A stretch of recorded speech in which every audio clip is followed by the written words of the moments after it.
Bismillahirrahmanirrahim. Assalamualaikum warahmatullahi wabarakatuh. Ikhwan akhwat rahimakumullah.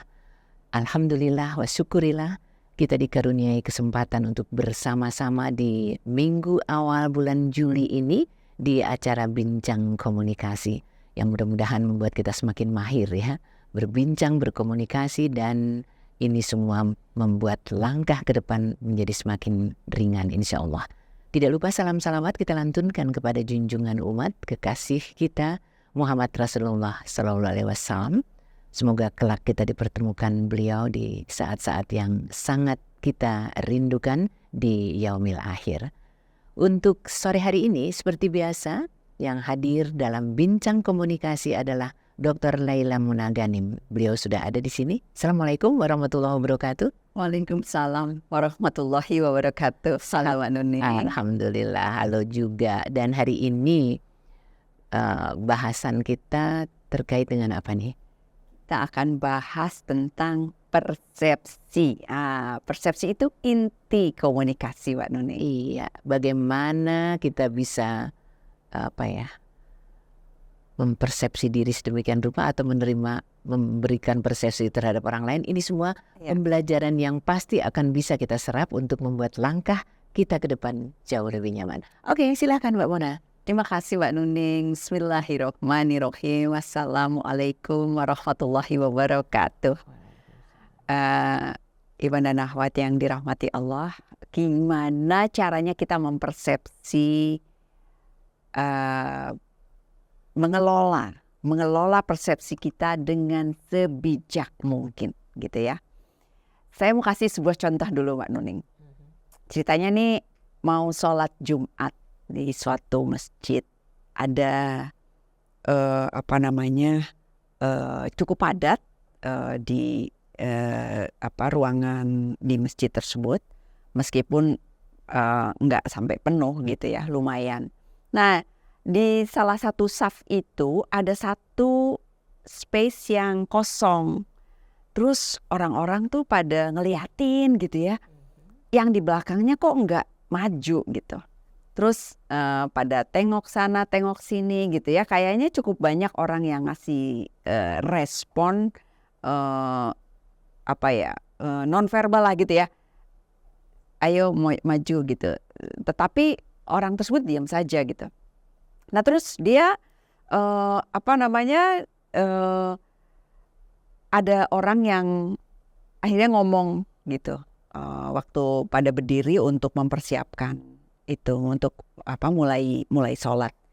Lalu orang tersebut berdiri ya, lalu dia jalan dengan tertati-tati gitu ya menuju ke depan. Yang lain tuh pada bengong, pada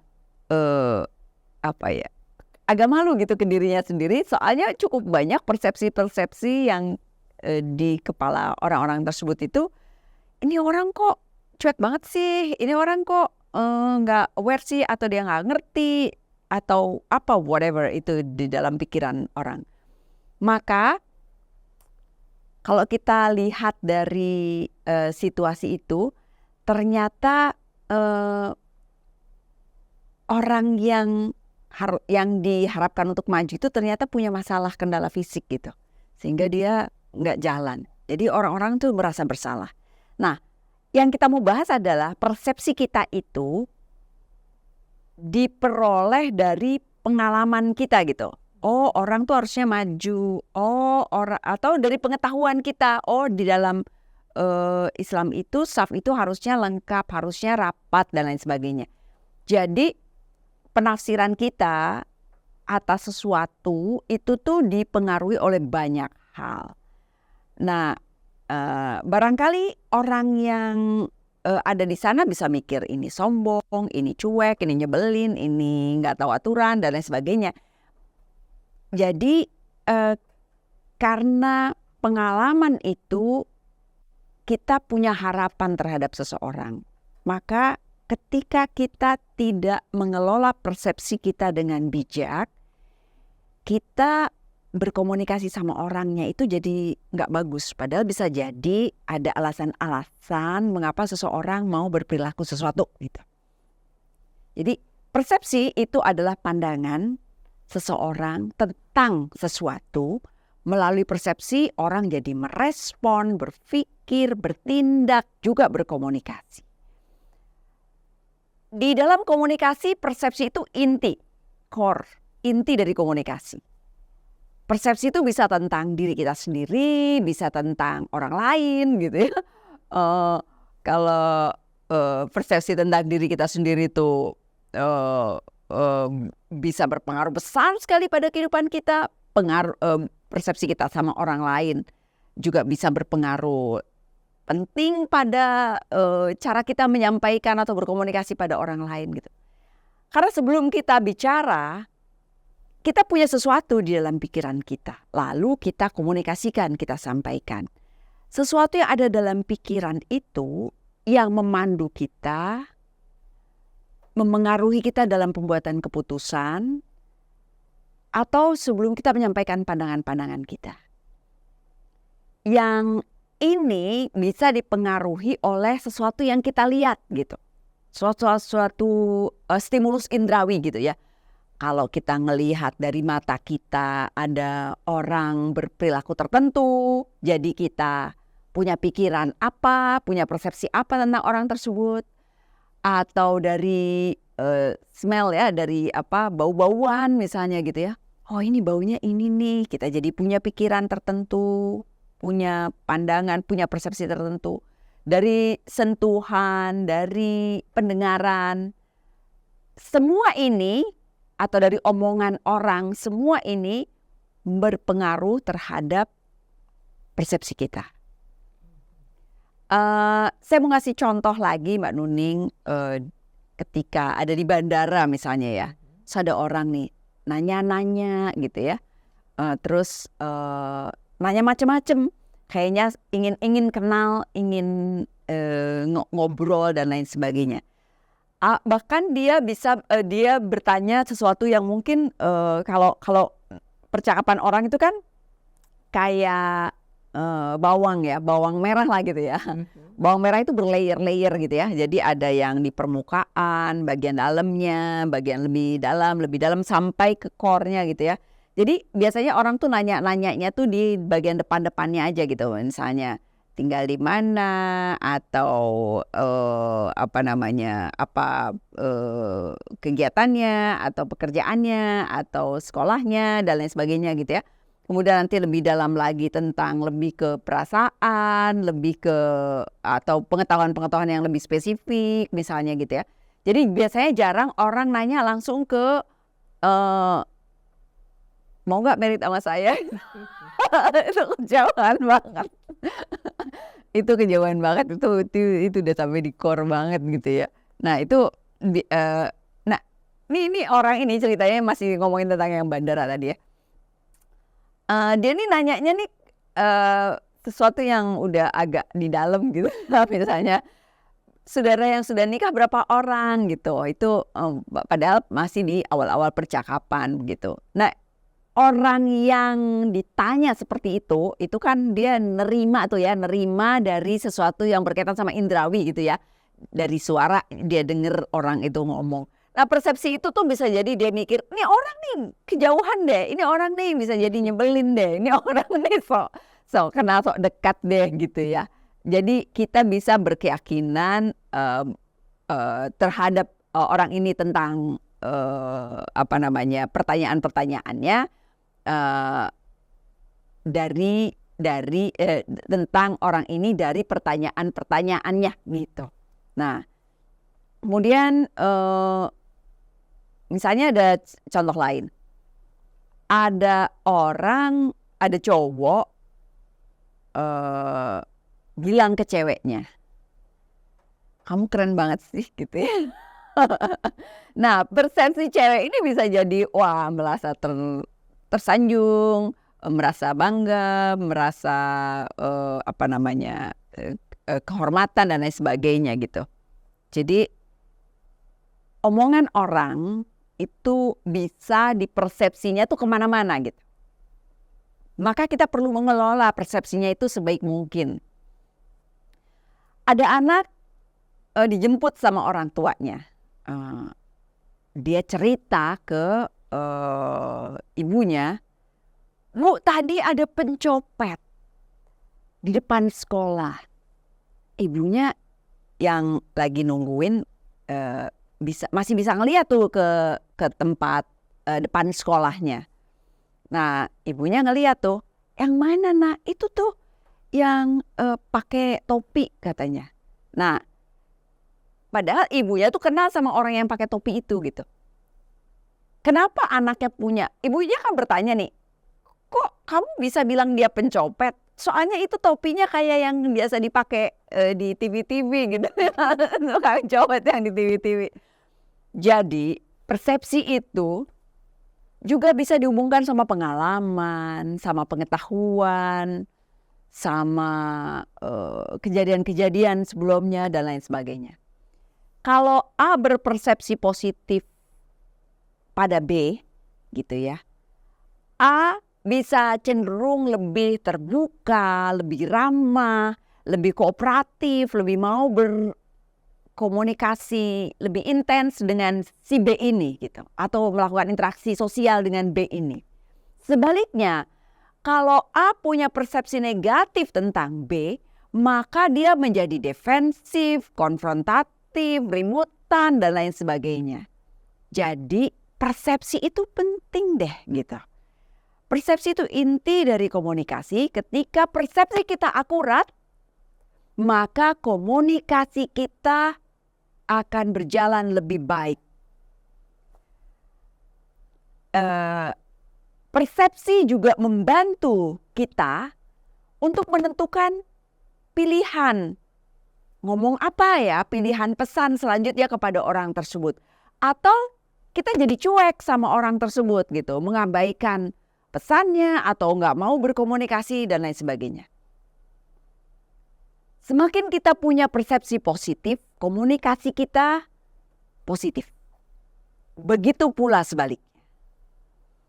Semakin sama persepsi kita dengan orang lain, semakin mudah kita berkomunikasi. Jadi A ngelihat ini apel, B ngelihat ini apel. Sama persepsinya, sehingga dia jadi tahu, oh kita perlu apain ya si apel ini gitu. Atau A melihat satu agenda, satu program itu bagus. B ngelihat satu program itu juga bagus. Sama-sama punya keyakinan untuk yuk ngerampungin pekerjaan ini, program ini sebaik mungkin. Jadi semakin dekat atau semakin sama persepsi kita dengan orang lain, maka semakin mudah kita berkomunikasi dengan orang tersebut. Persepsi suami misalnya kepada istrinya. Mendidik anak adalah melalui keteladanan. Itu persepsi suami. Persepsi istri juga sama. Nah, implikasinya adalah mereka akan menunjukkan upaya dengan keteladanan dalam berinteraksi di dalam keluarga gitu. Bagaimana kalau satu tidak melihat hal itu? Yang penting saya ngomong aja, nggak perlu pakai teladan misalnya gitu. implikasinya jadinya pendidikannya menjadi tidak sama. Cara berekspresi, cara berkomunikasi di dalam keluarga jadi tidak sama.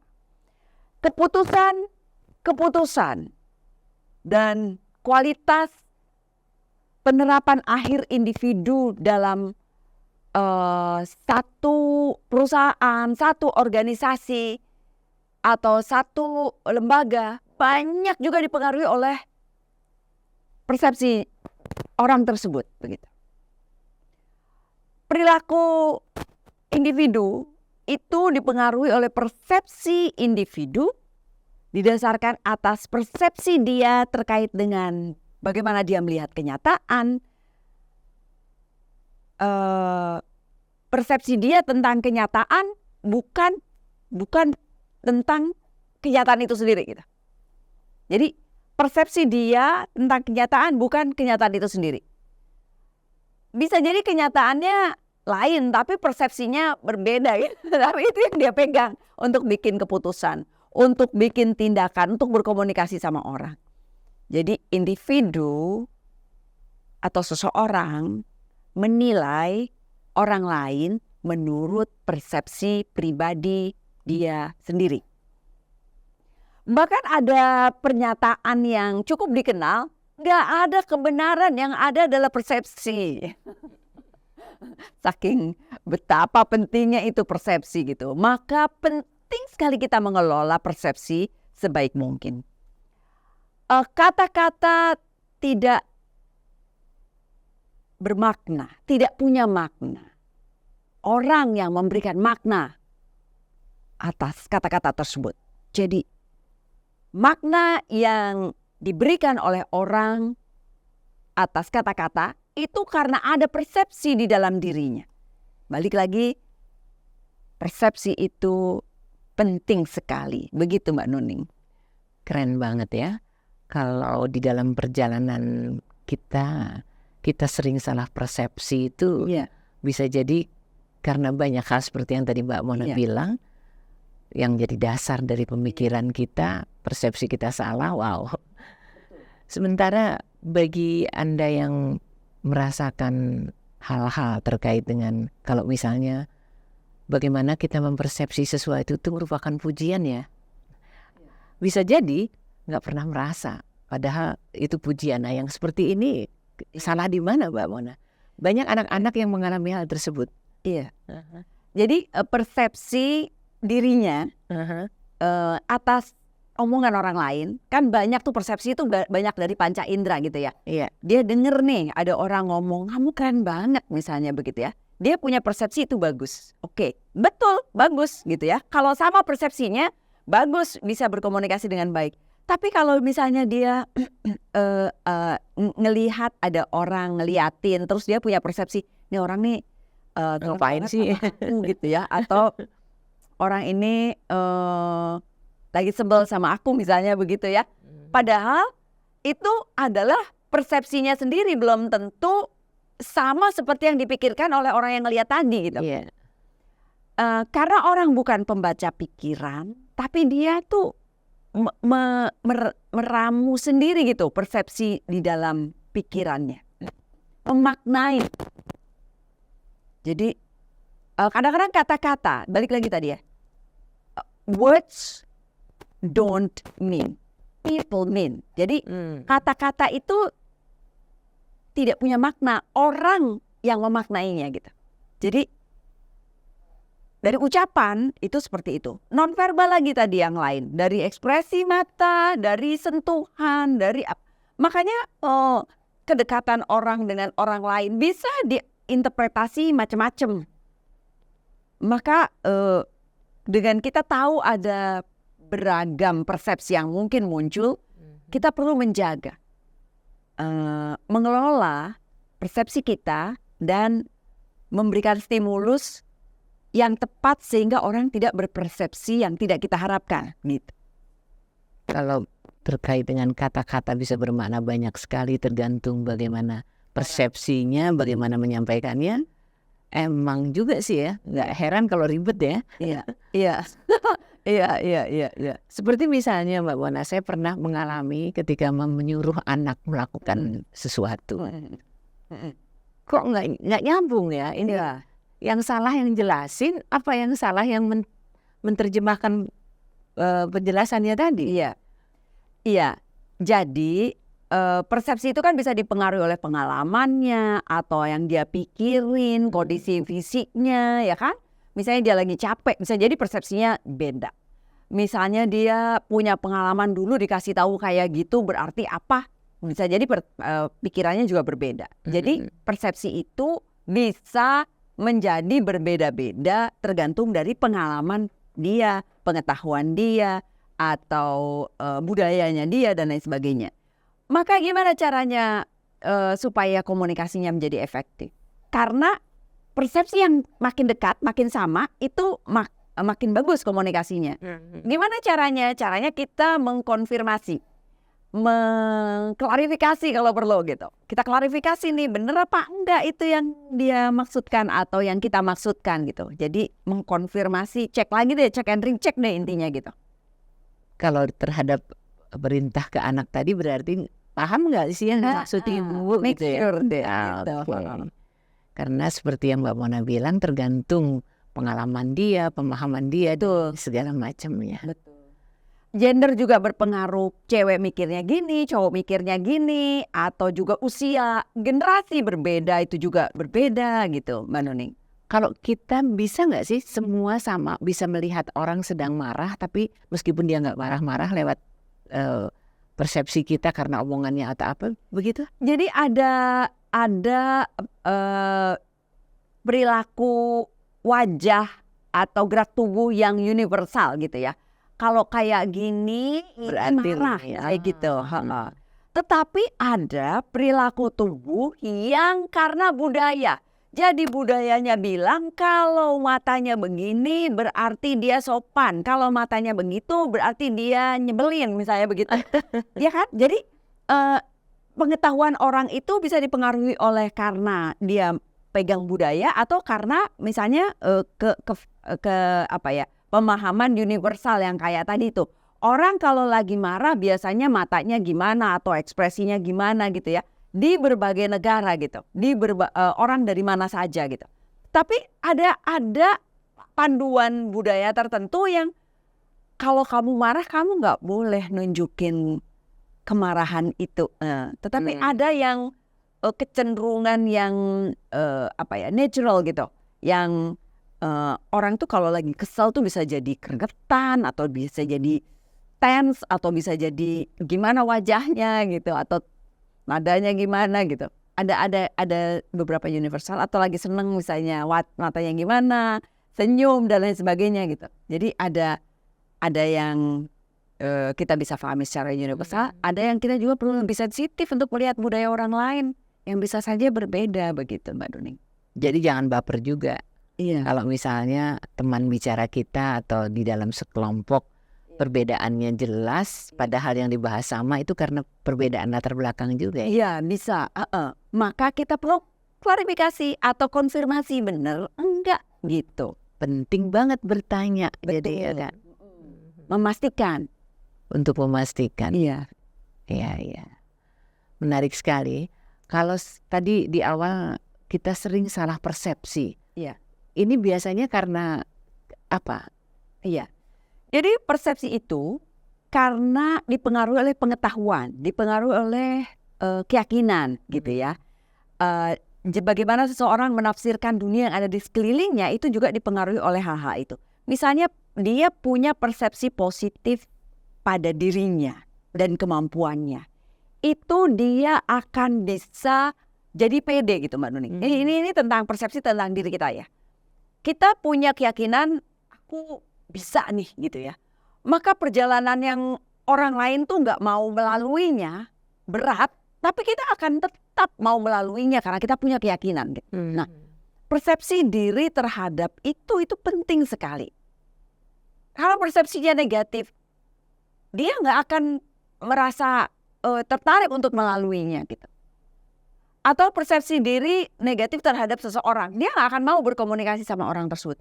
Jadi pengetahuan, pemikiran, keyakinan di dalam diri itu berpengaruh. Ada satu kata-kata yang bilang begini Mbak Nuning. Kalau kamu percaya kamu bisa atau nggak bisa, kamu benar. Saya percaya saya bisa, benar bisa. Saya percaya saya nggak bisa, ya benar juga bakal terjadi gitu. Jadi keyakinan kita itu berpengaruh terhadap apakah kita mau mewujudkannya atau enggak gitu. Karena kalau kita yakin, kita akan mau mengejarnya, mewujudkannya dengan berbagai risiko, berbagai rintangan akan tetap dikejar. Tapi kalau misalnya kita ngerasa aku gak akan bisa deh, ya udah nggak akan ngupayain gitu. Tentu saja kita juga berharap Allah Subhanahu Wa Taala menolong kita ya. Tapi kan Allah itu akan memberikan ketika kita mengupayakan. Allah akan memberikan ketika kita mau juga mengupayakan melakukan suatu tindakan untuk mencapainya begitu. Jadi itu juga perlu kita lakukan. Nah, bagaimana kita mau melakukannya apa enggak? Itu karena kita punya persepsi tertentu bahwa kita bisa atau kita nggak bisa. Betapa pentingnya itu gitu. Kita mau berkomunikasi sama orang lain, kita mau melakukan sesuatu, kita mau bertindak, itu banyak sekali dipengaruhi.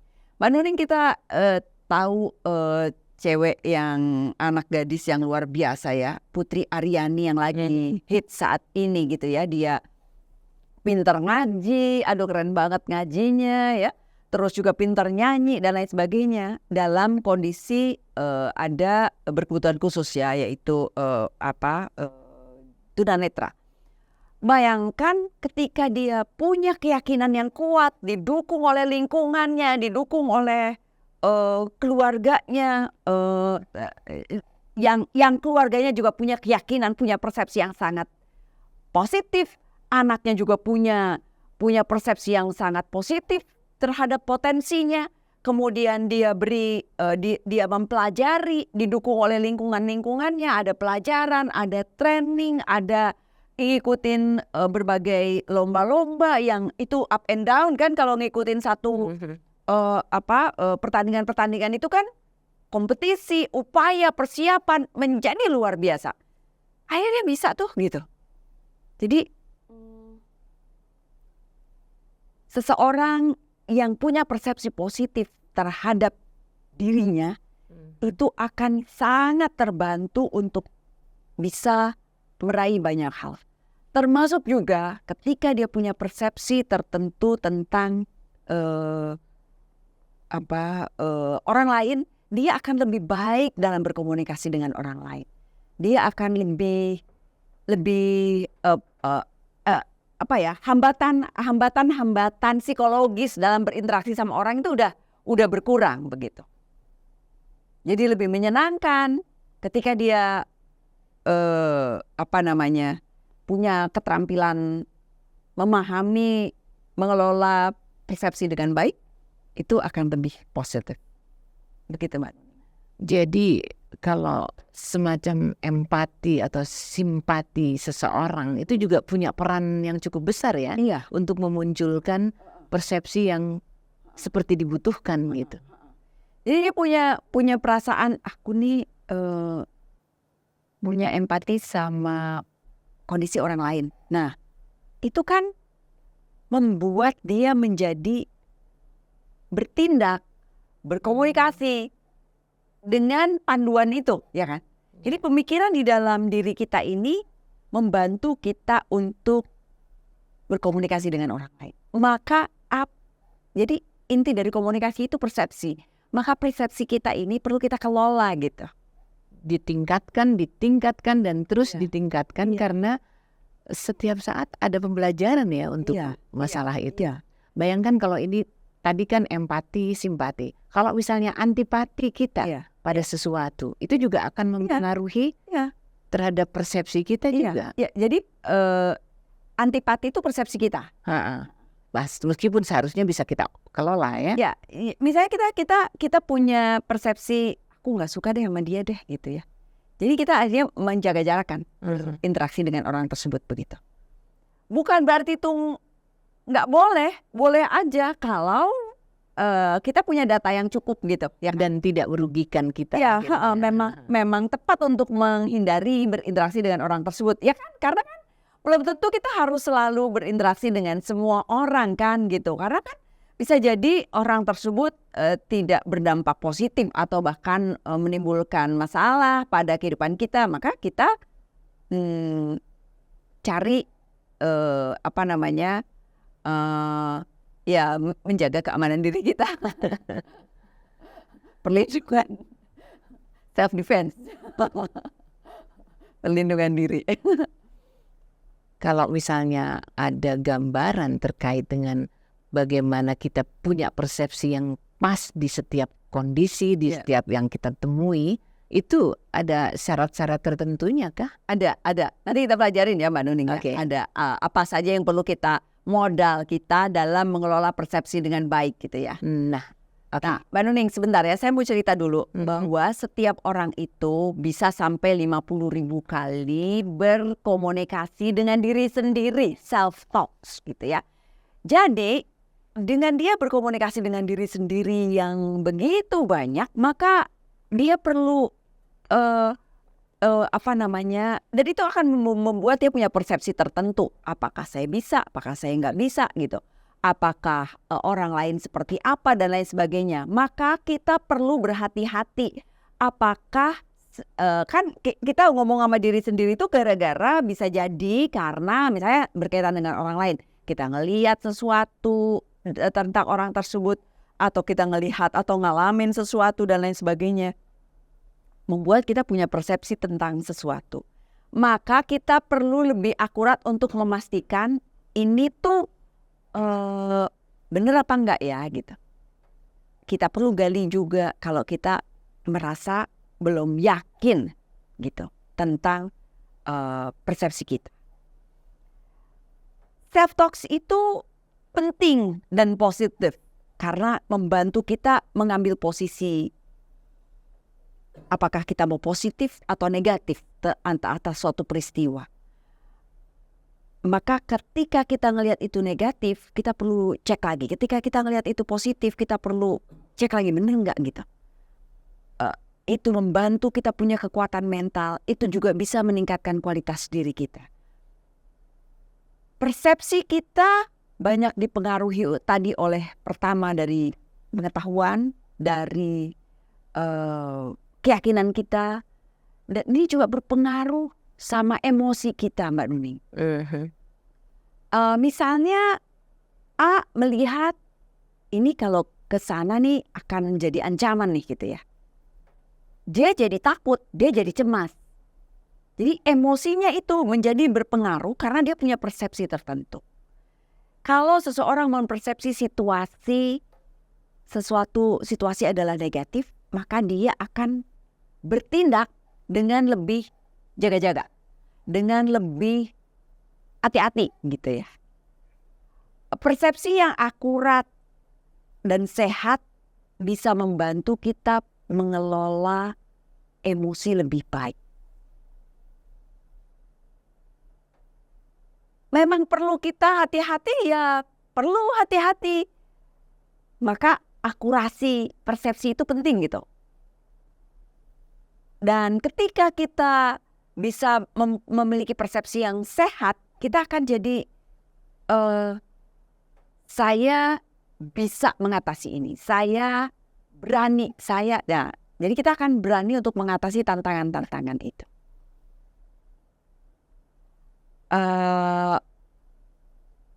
Sekarang saya mau ngajakin ngebahas beberapa hal Mbak Nining sebelum kita sampai kepada titik yang tadi ya. Ini persepsi itu berdampak pada sikap kita dan perilaku kita. Ada di sekolah nih guru-guru dikasih tahu nih, anak-anak ini pinter-pinter ya gitu, yang si A, si B, si C satu kelas dibisikin nih si guru ini, ada sekian anak nih pinter-pinter.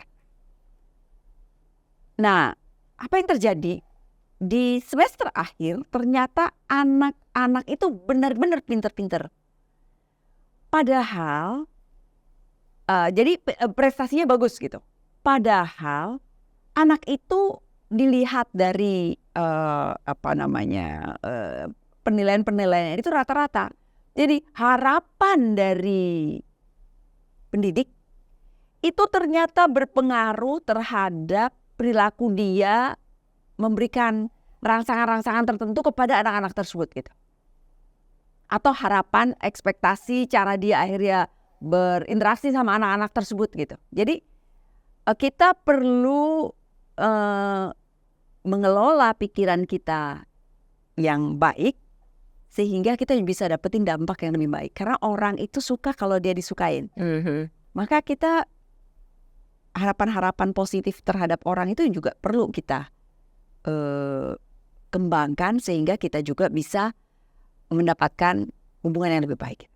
Harapan guru bisa berpengaruh terhadap keberhasilan anak didiknya. Persepsi akan membuat kita bikin keputusan. Punya persepsi tertentu terhadap seseorang, ya udah aku akan lakukan ini. Ya udah aku akan bersikap ini gitu. Jadi persepsi itu bisa memengaruhi pikiran kita, berkomunikasi kita, emosi kita, keputusan kita gitu. Sikap kita, tindakan kita. Ketika kita punya persepsi COVID-19 ancaman besar, maka langkah-langkah pencegahannya juga signifikan. Ini peristiwa sekian tahun lalu ya. Sekarang please jangan lagi ada lagi ya. Nah, mari kita ingat ketika kita punya persepsi itu besar gitu ya, maka cuci tangannya berapa kali, mandi berapa kali ya, terus pakai masker, pakai apa dan lain sebagainya. Itu karena persepsi kita. Orang yang punya persepsi melihat itu sebagai ancaman rendah, maka dia akan meminimalisir upaya untuk menggunakan alat-alat atau penjagaan-penjagaan itu gitu. Ketika seseorang merasa yakin bahwa hidup ini adalah ujian misalnya begitu ya, kaya, miskin, kemudian jabatan, kekuasaan itu adalah ujian gitu ya, maka dia akan lebih sabar, dia akan lebih tepat gitu ya dalam menyikapi itu gitu. Jadi yang misalnya sedang diberikan jabatan atau kekayaan, dia akan jadi oke, saya harus berhati-hati nih dengan ini gitu. Persepsi itu berpengaruh besar terhadap diri kita. Gimana ya caranya? Mbak Nuring pernah dengar, pasti pernah dengar tentang orang yang punya persepsi terkait dengan gajah ya. Orang buta memegang gajah, bagian tertentu belalai. Dia bilang, oh gajah itu Panjang. kakinya, oh gajah itu gede ya, tapi bulat gitu ya, bukan bulat ya, bentuknya itu panjang gitu ya,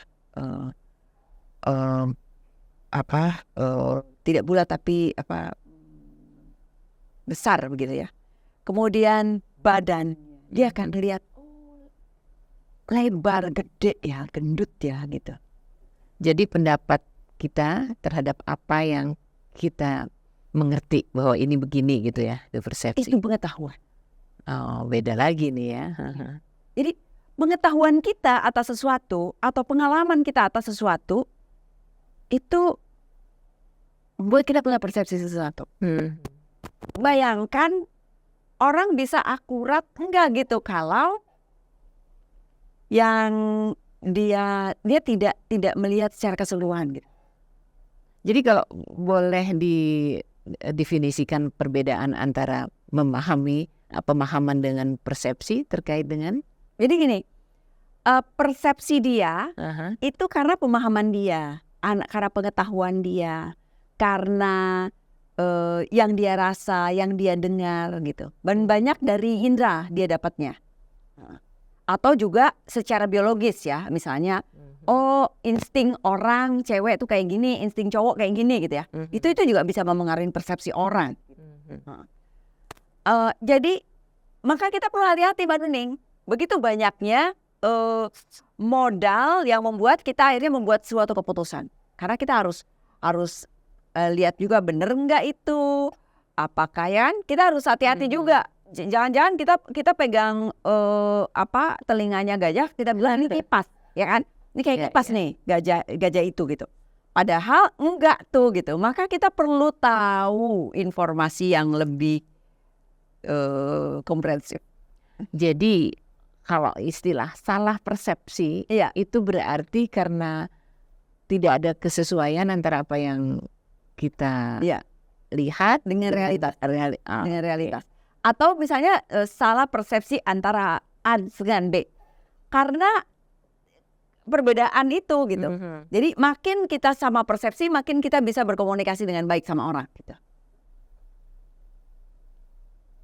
Kalau misalnya tadi yang mau beli kandang, mau beli tempat untuk menjaga gajah. yang pegang kipas berarti beli apa dong? Beli box kali ya kan? Boxnya segede gimana gitu kan gitu. Tapi kalau yang ngerasanya kayak ular misalnya ya, ininya ekor gajah gitu ya, dia akan belinya apa dong? Kecil juga gitu ya kan. Yang pegang kakinya dia akan bikin tabung gitu ya kan. Jadi berbeda-beda gitu orang itu mempersepsikan. mempersepsikan sehingga tindakannya jadi berbeda gitu Mbak. Iya. Pendapat seseorang dipengaruhi oleh persepsinya. Persepsi adalah juga sudut pandang pada satu sisi realitas. Sisi yang membatasi apa yang orang lihat karena sisi lain tidak dapat dipertimbangkan pada saat yang sama gitu. Iya. Saya ingin memberi contoh tentang ini Mbak Nuning. Oke. Ini adalah tatakan. Si tatakan ini itu kalau ditanya ini tatakannya apa ya, bagaimana ya bentuknya? Oh bentuknya bulat gitu ya. Terus juga ada warnanya, jelaskan ini warnanya ada putihnya, ada emas-emasnya, ada bunga-bunga dan lain sebagainya gitu. Benar.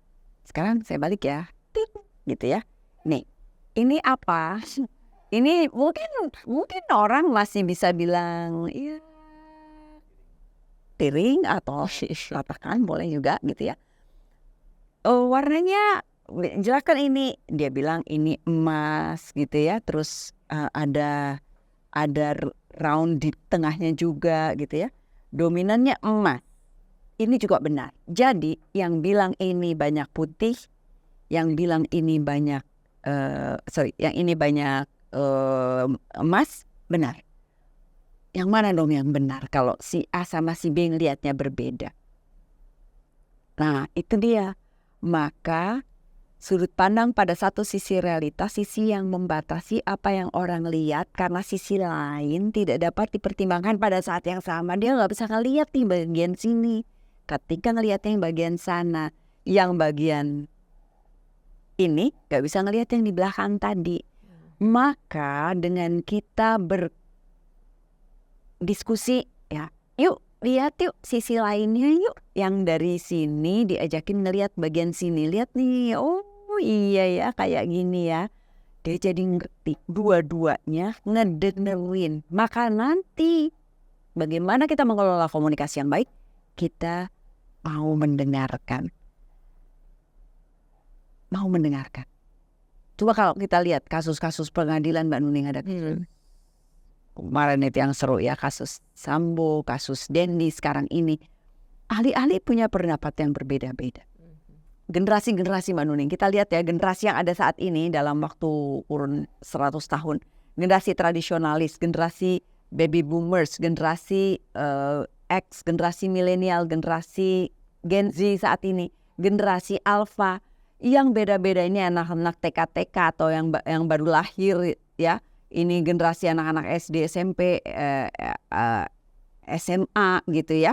Terus ini yang generasi mahasiswa, milenial, udah kerja. Ini generasi yang udah dewasa ya. Ini juga yang udah senior, ini juga lebih senior lagi.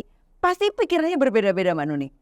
Maka perbedaan generasi itu ternyata berbeda, sudut pandang berbeda komunikasinya. Bagaimana baby boomers berkomunikasi sama Gen Z yang kayak ngelihat nih anak-anak nih gitu ya. Itu kita bisa ngelihat perbedaan sekali bagaimana cara dia berkomunikasi, cara mempersepsi sesuatu, cara menyukai sesuatu, kesukaannya, dan itu berbeda-beda. Suami istri juga berbeda-beda persepsi. Sekali lagi, persepsi kita kalau tidak akurat, komunikasi tidak akan berjalan efektif. Maka apa yang perlu kita lakukan Mbak Nuning? Ada beberapa tips Mbak Nuning. Pertama, mengerti persepsi orang lain, memahami persepsi orang lain. Balik lagi kayak tadi nih. Nih, si A sama si B. Coba A cari tahu apa sih yang dilihat B, memahami persepsi orang lain. Kenapa si A bilang ini banyaknya emas, kenapa si B bilang ini banyaknya putih? Perhatiin orang lain, dengerin orang lain, itu penting sekali. Mau empati sama orang lain gitu. Oh iya ya, dia tuh gini toh gitu. Itu yang pertama, ngertiin sudut pandang orang lain. Kedua, jadi mau siap. Oh kenapa ya kok dia begitu ya? Bukan, aku paling bener nih gitu. Kenapa kok dia bilang ini banyaknya putihnya ya gitu. Nah siap dulu gitu, siap dulu. Kedua, mau dengerin. Nah itu tadi Mbak Nuning. Kan kita punya kuping 2. Betul. Jadi harus lebih banyak dengerin. Banyak dengerin. Betul Mbak Nuning. Jadi pendengar yang baik. Kenapa mendengarkan itu penting? Mendengar dan mendengarkan beda ya. Mendengar dengerin doang, denger doang, kedengeran doang. Mendengarkan itu be there, be attentive, be present, hadir, ngeliat dan kelihatan kayak ngedengerin. Itu manfaatnya banyak sekali. Pertama, kita jadi tahu apa yang dia maksudkan. Kita jadi bisa ngerespon. Ngejawabnya apa ya sama dia. Kita jadi hubungannya bagus gitu. Jadi kita jadi dong yang dia omongin. Kita jadi tahu gimana kita ngejawabnya. Karena kita punya persepsi yang punya akurasi ketepatan. Kemudian hubungannya juga jadi baik. Yang tadi itu jadi gak ributan. Yang satu ngeliat ini, yang satu ngeliat ini. Jadi kita jadi dengerin dia. Jadi punya persepsi yang, mengelola persepsi yang baik itu kita perlu mau dengerin orang. Jadi pendengar yang baik itu penting sekali. Empati juga penting. Berempati. Memahami pikiran dan perasaan orang lain. Ketika saya datang ke satu rumah senior citizen ya, rumah jompo begitu ya. Ngedengerin, ngobrol sama beliau. Jadi, oh gini ya sudut pandangnya ya gitu. Ini pikiran yang mungkin suatu saat saya ketika di usia tertentu saya akan halamin atau saya akan punya pikiran kayak gitu. Jadi yang saya nggak mikir kayak gitu saat ini, tetapi dengan ngedengerin jadi berpikir kayak gitu. Oh gitu toh, pantesan aja gitu. Begitu Mbak Nuning, kita perlu punya empati. Nah, kalau yang sering kita dengar adalah orang beda persepsi. Persepsi satu dengan yang lain tidak sama dan banyak sekali yang terkait dengan perjalanan pertemanan kita, kekeluargaan dan segala macamnya ini. Bagaimana, ada nggak tips untuk kita mudah menyamakan persepsi dengan orang lain? Iya. Balik lagi tadi, tahu bahwa setiap orang itu ketika dia punya persepsi sesuatu itu dibekali oleh pengalaman yang dia lihat, pengalaman masa lalunya, pengalaman pengetahuannya juga ya, atau juga budayanya, atau juga jenis kelaminnya.